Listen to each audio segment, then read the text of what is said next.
Yeah, so I saw an article where it said that Graham King got the rights to tell Michael's story. Yeah. And I forgot where I saw it. It was online somewhere. And Graham King has made Bohemian Rhapsody. Oh, he's made incredible films, but he made Bohemian Rhapsody. The Queen biopic. Yes, and my first thought was, who are they going to get to play Michael? And honestly, I didn't think of myself. I was like, this is going to be really interesting. Yeah. Because I didn't know. You know, I'd known his father for a long, long time, Jermaine, and did some little bit of research at Jaafar online, and just called Jermaine and said, "I want to have lunch with your son, Jaafar." I got a call from Graham King. He asked if I ever acted before, and I told him no. I've never acted, I never wanted to, but I'm a big fan of films, and I more so want to do film scores. One thing led to the other, and next thing we're having lunch in person. And 5 minutes into lunch, I said, "Are you auditioning?" And he said, "No, I don't want to be an actor." I said, "Okay." 10 minutes later, I'm like, "Are you sure you're not auditioning? Because you just felt it." And he's telling me about the story of how he wants to tell Michael's story. And at this time, there was no studio attached. There was no director attached. It was very early on.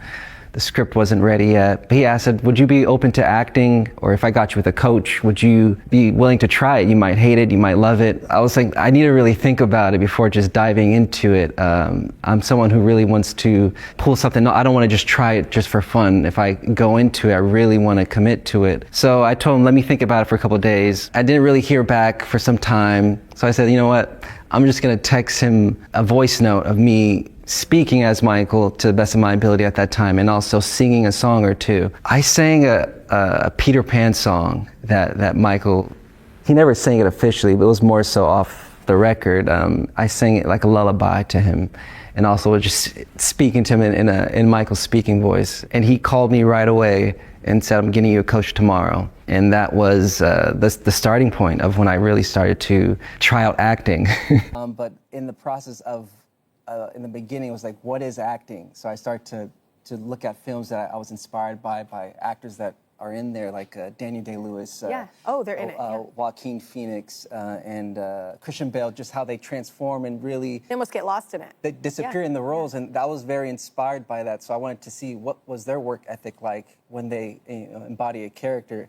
So that really inspired me to really study that and then apply that and see what worked for me. Yeah. Yeah. Also, there is something inside of him that's Michael.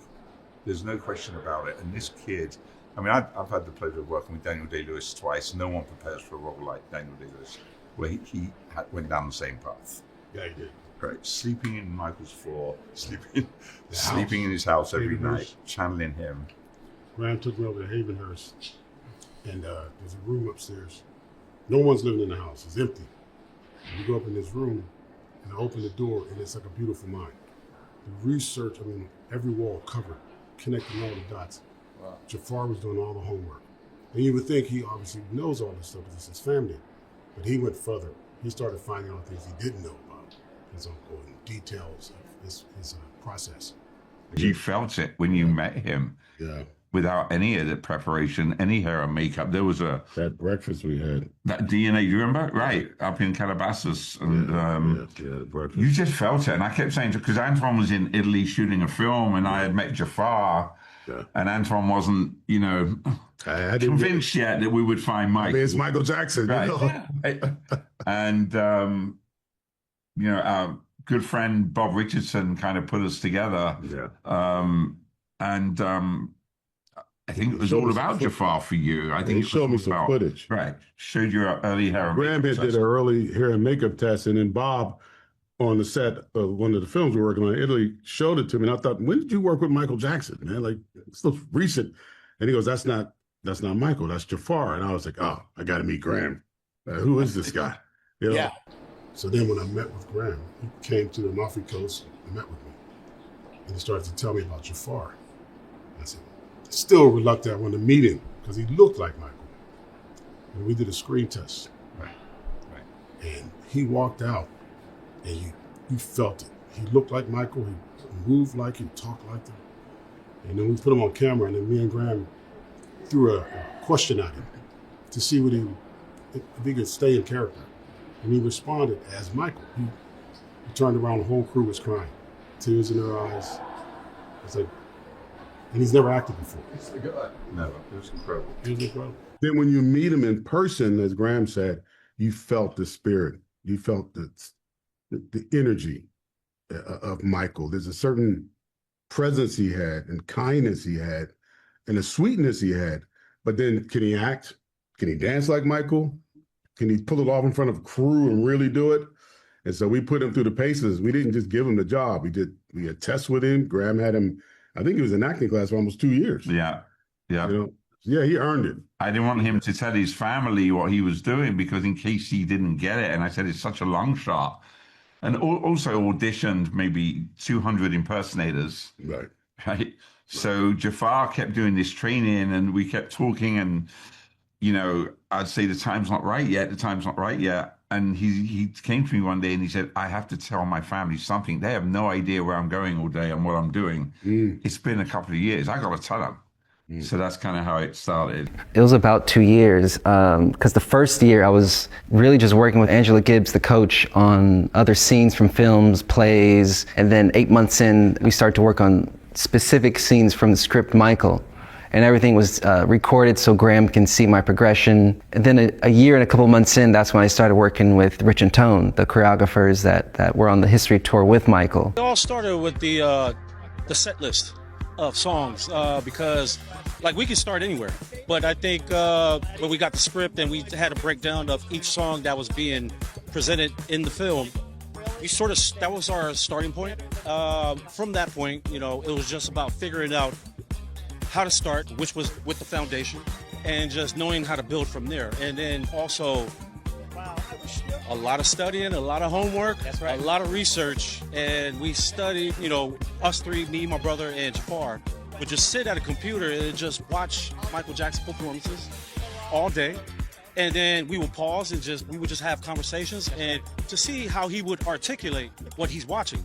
Because Michael would learn by watching the television. That's right. He never went to a dance studio. So we wanted to make sure Jaafar was fully equipped with knowing how to pick up with learning from watching. Oh man, the training, you know, I got to say, before we even started shooting, we were training for about a good year or two. It was really specific. Tone and I really had to put together a plan and how to attack it. Because this is the thing about Michael Jackson, right? He has about 4 decades of dance in his body, right? Yeah.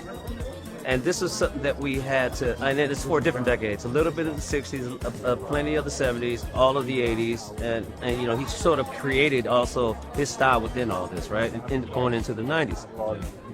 To be able to break that down into Jaafar's body, we had the help of bringing on Sugar Pop, right? Our brother Sugar Pop, and Paul Kirkland, who we did some technique with him, right? Some ballet training here and there, posture, so on and so forth. And then Sugar Pop brought in the 70s disco era, trendy dances. Dances of the 70s. And so, like, so we had to make sure that by the time he got to us, is that he had context. Like when we do dances, it's not too foreign on his body when he picks it up, if that makes sense. Because, you know, he was, I want to say he was born in the 90s, right? Yes. Yeah. So, you know, he missed all that stuff that we grew up on. You know what I mean? Mashed potato, the James Brown, although we weren't around in that era.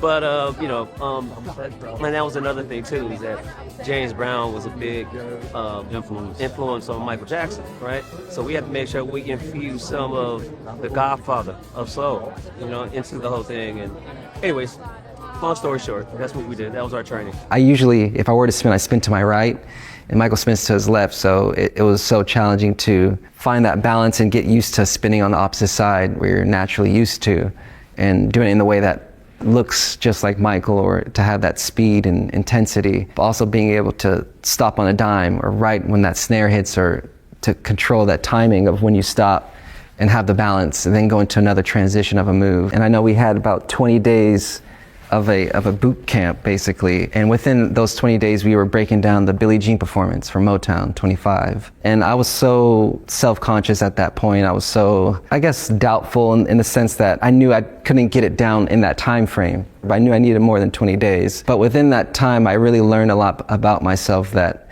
even though I wasn't pulling off a lot of the moves or knowing the meaning behind it, I still tried it again and again, over and over, until I got it right. Or even if I didn't get it right, I was still trying it. And I think once I had that time afterwards, after those 20 days, taking that time to Havenhurst and setting up mirrors in the same dancing room Michael would train in, I think that really was a spiritual journey for me, just to be in that same energy, to sit in that space, but also just to dance for hours and hours every day and look at it as a full-time job. It was life-changing for me to have that experience, even for my body, to not be, go from not dancing or having some rhythm, but then to doing full-on Michael Jackson moves, but performing. And it was all for myself at the moment. I had no audience. It was just me in some mirrors and in a room, and just grinding it out until I felt like I can fool myself in the mirror. I was working on Billie Jean. I was solely focused on that, I would say, for about close to a year, because that was the most challenging for me. And then I started to dance to other songs. Then I started to get comfortable to try and, freestyle to other songs, but in Michael's vocabulary of his movements. And that became really fun. And the moonwalk, as a kid, I always used to try and do it, but it's different when you're doing it as a kid to when then you're trying to do it just like Michael and look just like him doing it. The moonwalk is very challenging for many different reasons. The flooring is important with the shoes you're wearing, and that was something new for me, is being able to dance in loafers and getting used to that. Watching Jaafar stepping into the loafers. Well, you know what? That's something that we used against him a lot. It was part of our secret weapon. It was like, okay, do you think it's good enough? You think it's good enough? But what do you think your uncle think is good enough? Do you think Michael think is good enough? You know what I mean? And then it got quiet. And then it got quiet. You know what I'm saying? But like, it's just surreal to see him. He's a Jackson, obviously. And what amazing family to come from, to be a part of that bloodline, the Jackson bloodline. That's excellence, that's black excellence of America. I met with Rich and Tone, who are Michael's choreographers, and we were wondering, can Jaafar really do this? Can he really do the most iconic moves the world has seen? Land like this. Yeah. I'm always on the wrong side. And Jaafar said, just give me some time. I love challenges, and I wanted to prove to myself, my family, and the filmmakers that I can do this. That control of the weight shift, the smoother it's going to look. I started to rehearse for hours and hours upon hours until one single move was right, dancing until my feet would bleed or them go numb. There's so many times I would wake up sore, be like, should I go rehearse? Should I just take a break and let the body relax? Then the other part of my mind would be like, no, what would Michael do? Let's do it again. Yeah, I missed that. Yeah. Jafar never stopped dancing. He was rehearsing all the way up to the moment we start filming. I would say close to 2 years in, they told me they're gonna do a worldwide casting. And that put even more fire inside of me to want to work even harder, double the hours I was already putting in. So I had the time to really do that. And having Havenhurst, which is the home in Encino where Michael lived and where I actually grew up, I went back there and set up a training camp, a way to have a place to really work as long as I want, as hard as I want, as free as I want. That was a turning point for me, to have that space to be able to do that. He also moved back into the Jackson family's famed Havenhurst compound to fully entrench himself in Michael's world. Let's do it again. Yeah, I missed that. Yeah. What's that like, to spend time in the place where Michael created so much magic from? I spent one, I grew up there. Yeah. But then in this process of getting into character, I use that as a playground, a place to really train and rehearse, work with my acting coaches, work with choreography of the many different moves there. So wait, so you went back to Havenhurst and everybody just came to your house? Yeah.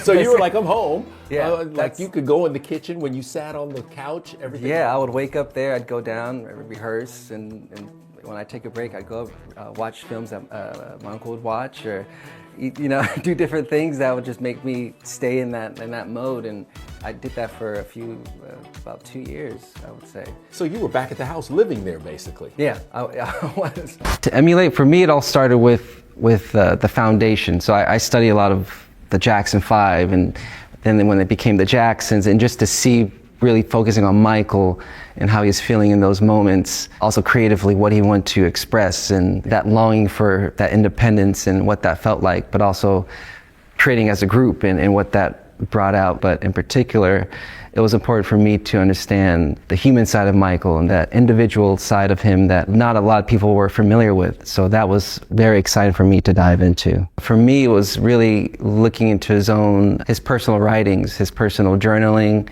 and that was truly informative to allow me into his mindset of how he was feeling, of what he wanted to achieve, some goals he had written down, and it was such a blessing for me really to have access to that. And then I created this timeline room of so much information that really allowed me to stay grounded in it and not get lost in a way, because I really needed to see it, with my own eyes.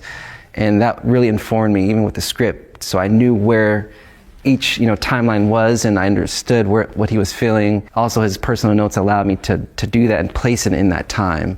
Some of it was just how he thought like a marketing genius and how he wanted to be seen, and he really studied that from other greats. And I feel like he incorporated that even with his videos, how a color can draw the audience's attention just by the color of a hat or a glove, or showing his socks a certain amount of inches, and how he was hands-on with everything he created, but also his ability to have that sensitivity of what was going on in the world as well, and how he wanted to help the world through his music and continue that message. The one glove, it's like, for Michael, I would think that was his armor. He didn't feel fully ready if you didn't have some of those pieces on him to go out and perform. It added that dramatic and that sense of it's time to go out and put on a show. And I had some of that same experience, like when I was rehearsing, I felt like something was missing until I started to rehearse with actual wardrobe and pieces, and it changed the energy of the performance when I would rehearse with the glove or rehearse with some of the actual jackets and fedoras. It informed me a lot. How on earth did you kind of go about that, ensuring that Motown felt like a discovery, Bad felt like mastery? Ooh, it really came with dissecting a lot of the videos, and also getting as much insight into how Michael felt after each performance, which was hard to get because none of that is online. But I knew he wasn't satisfied with the Motown performance, specifically the spin to the toes, and also the moonwalk. But that gave me the liberty to not try and do it perfectly, for the Motown 25, and allow myself to progress as the eras, went on and changed. So with Bad, that was really where it felt like the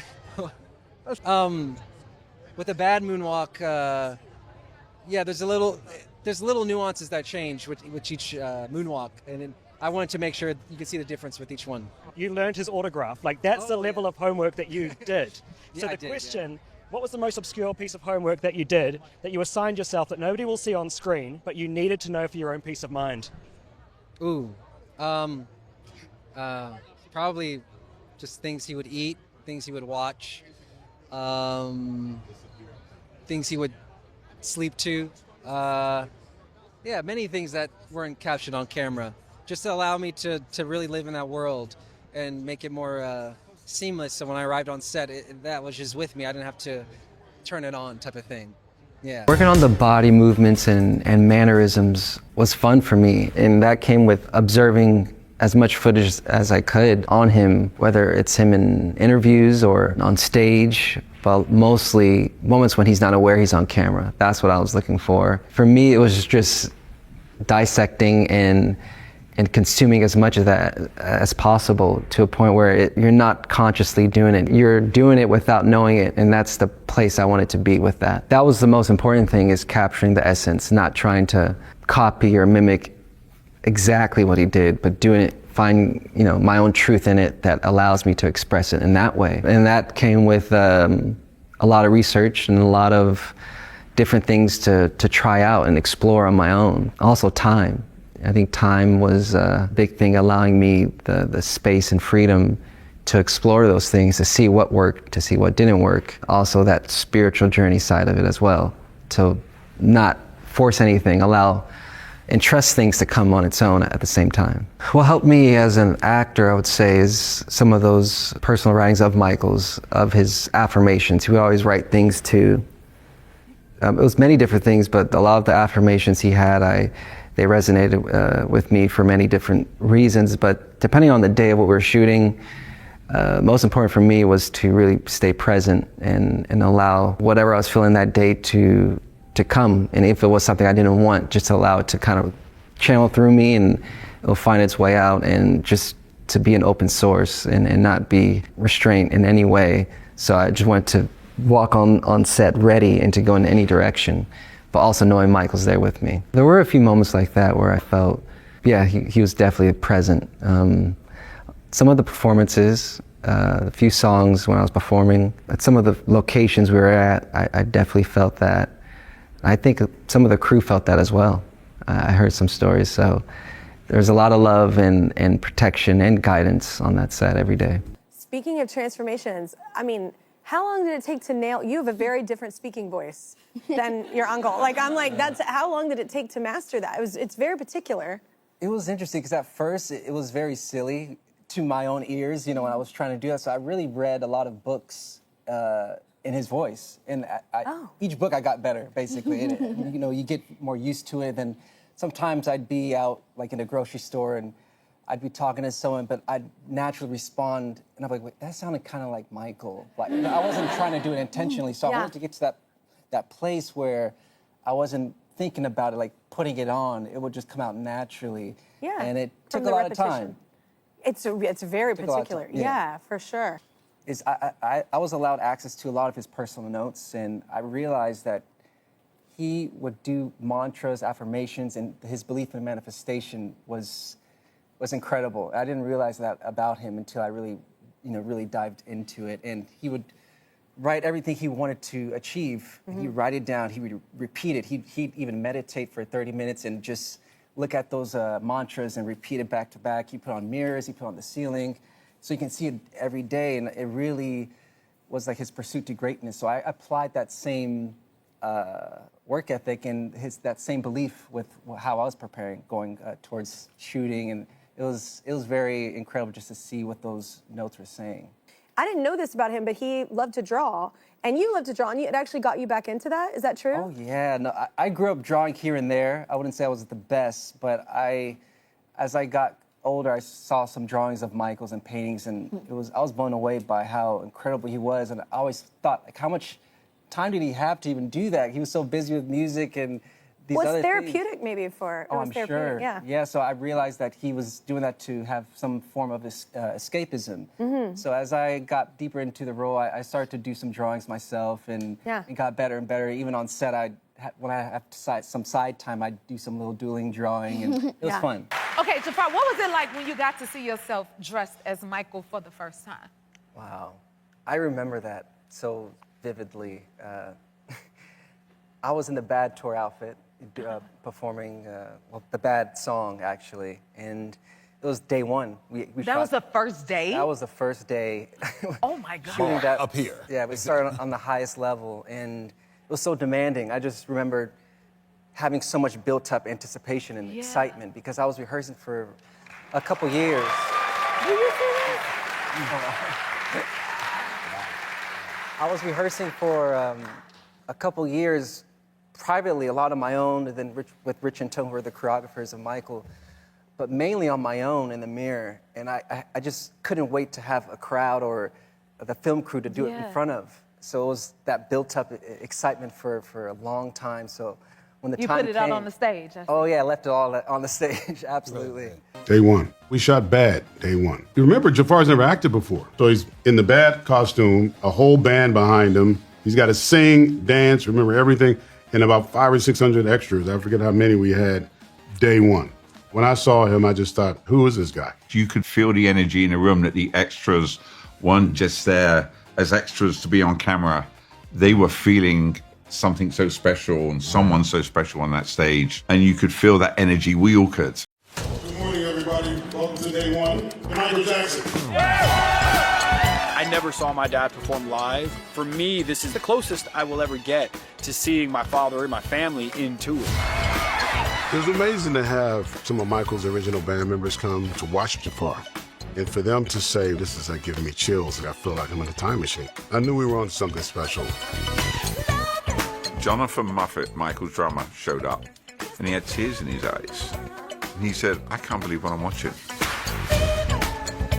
It's like being in a time capsule. We get to reflect on our life and our careers. We've seen how they're recreating his story. Jaafar is unbelievable. You know, I'm so proud to be his uncle. Just to see Michael's nephew, he did the exact same thing that Michael would do. Little tiny movements that he's doing with his hands were so Michael. I worked with Michael back in the day and shot all the concerts. And looking through the lens at Jaafar, he looks and acts, his mannerisms, he's Michael Jackson. Jaafar is otherworldly. It's in the DNA. I can't imagine a better suited person to play this role. Speaking to Prince a little while ago about it, he's so excited that it's all about the family's involvement. I've had a few people who were either on tour with my dad or they worked with him, and they came here and they said, when you saw Michael Jackson perform on stage, it gave you a feeling. And they get that same feeling with Jaafar.